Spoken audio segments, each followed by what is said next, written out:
একই কাণ্ড। 26শে জানুয়ারির পর ক্যামেরা মোবাইল ব্যবহার করতে পারবেন না বাড়ির মেয়ে বউরা। নতুন নিয়ম, পুত্রবধূ ও যুবতী মহিলারা আর ক্যামেরা লাগানো মোবাইল ফোন ব্যবহার করতে পারবেন না। তাদের হাতে থাকবে শুধু সাধারণ কিপ্যাড ফোন। রাজস্থানের জালোর জেলার এক গ্রাম পঞ্চায়েতের সিদ্ধান্ত ঘিরে শুরু হয়েছে তুমুল বিতর্ক।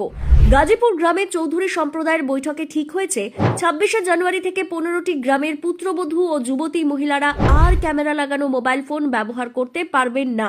তাদের হাতে থাকবে শুধু সাধারণ কিপ্যাড ফোন, তাও কেবল ফোন করার জন্য।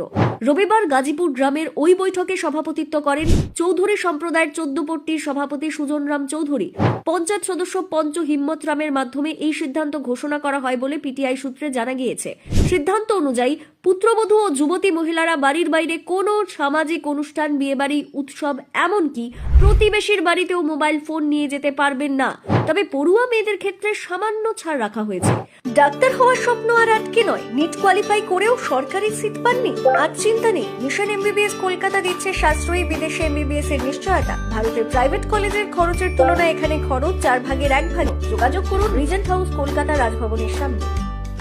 পড়াশোনার ক্ষেত্রে বা প্রয়োজনে তারা বাড়ির মধ্যে মোবাইলে ব্যবহার করতে পারবে, কিন্তু কোনো অবস্থাতেই সেই ফোন বাড়ির বাইরে নিয়ে যাবার অনুমতি মিলবে না। এই সিদ্ধান্তের ব্যাখ্যায় সুজন রাম চৌধুরী জানিয়েছেন, পঞ্চায়েত সদস্য ও সম্প্রদায়ের প্রবীণদের সঙ্গে আলোচনার পরই এই নিয়ম আনা হয়েছে। তার দাবি, অনেক সময় মহিলাদের মোবাইল ফোন শিশুরা ব্যবহার করে, যার ফলে তাদের চোখের ক্ষতি হতে পারে। আবার সংসারের কাজ সামলাতে সুবিধার জন্য অনেক মহিলা শিশুদের হাতে ফোন তুলে দেন, এটিও সমস্যা তৈরি করছে বলে পঞ্চায়েতের মত। পঞ্চায়েতের দাবি, মোবাইল ব্যবহারে লাগাম টানলে সামাজিক শৃঙ্খলা বজায় থাকবে। যদিও এই সিদ্ধান্ত ব্যক্তি স্বাধীনতা, নারী অধিকার এবং গ্রাম পঞ্চায়েতের ক্ষমতার সীমা নিয়ে নতুন করে প্রশ্ন তুলে দিয়েছে। শুধু রাজস্থানই নয়, 19 সালের ঘটনা, গুজরাতের এক গ্রামের ঠাকুর সম্প্রদায়ের কর্তা ব্যক্তিরা একবার আলোচনা করে ঠিক করেন, ঠাকুর সম্প্রদায়ের কোনো মেয়ে যদি অন্য সম্প্রদায়ের কোনো ছেলেকে বিয়ে করে, তাহলে সেই ঘটনার দায় বর্তাবে মেয়েটির বাবা মায়ের ওপর। ওই কাজের জন্য মেয়েটির পরিবারকে 1.5 লক্ষ টাকা জরিমানা দিতে হবে।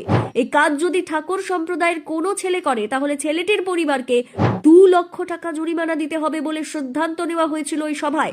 শুধু তাই নয়, অবিবাহিত মেয়েদের মোবাইল ব্যবহার করা নিয়েও ঠাকুর সম্প্রদায়ের নেতারা ফতোয়া জারি করেন। তারা মনে করেন, প্রযুক্তির দিকে মেয়েরা বেশি ঝুঁকে পড়লে তাদের পড়াশোনার ক্ষতি হবে, তাই কলেজ যাওয়া অবিবাহিত মেয়েদের হাতেও মোবাইল দিতে বারণ করে দেওয়া হয়েছিল।